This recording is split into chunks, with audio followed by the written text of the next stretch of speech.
Let's start with day and night. Life evolved under conditions of light and darkness, light and then darkness. And so plants and animals developed their own internal clocks so that they would be ready for these changes in light.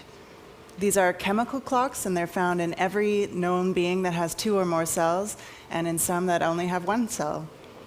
I'll give you an example. If you take a horseshoe crab off the beach and you fly it all the way across the continent and you drop it into a sloped cage, it will scramble up the floor of the cage as the tide is rising on its home shores, and it'll skitter down again right as the water is receding thousands of miles away.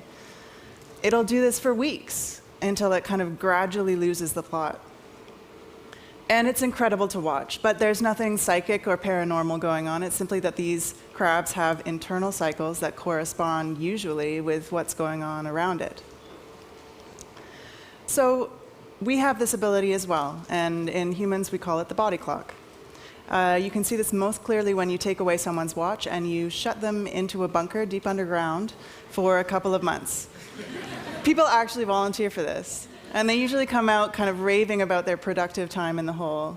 So no matter how atypical these subjects would have to be, they all show the same thing. They get up just a little bit later every day, say 15 minutes or so, and they kind of drift all the way around the clock like this over the course of the weeks. And so in this way, we know that they're working on their own internal clocks rather than somehow sensing the day outside. So fine, we have a body clock, and it turns out that it's incredibly important in our lives. It's a huge driver for culture, and I think that it's the most underrated force on our behavior.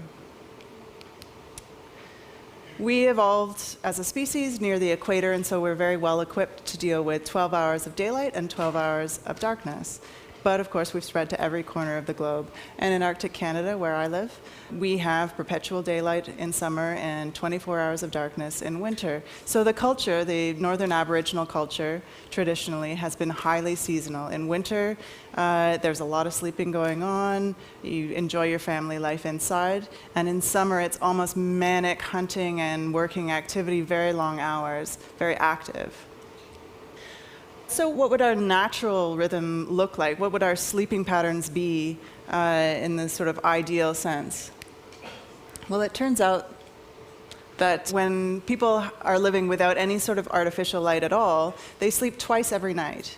They go to bed around 8 p.m. Until midnight, and then again they sleep from about 2 a.m. until sunrise. And in between, they have a couple of hours of sort of meditative quiet in bed. And during this time, there's a surge of prolactin, the likes of which a modern day never sees. The people in these studies report feeling so awake during the daytime that they realize they're experiencing true wakefulness for the first time in their lives.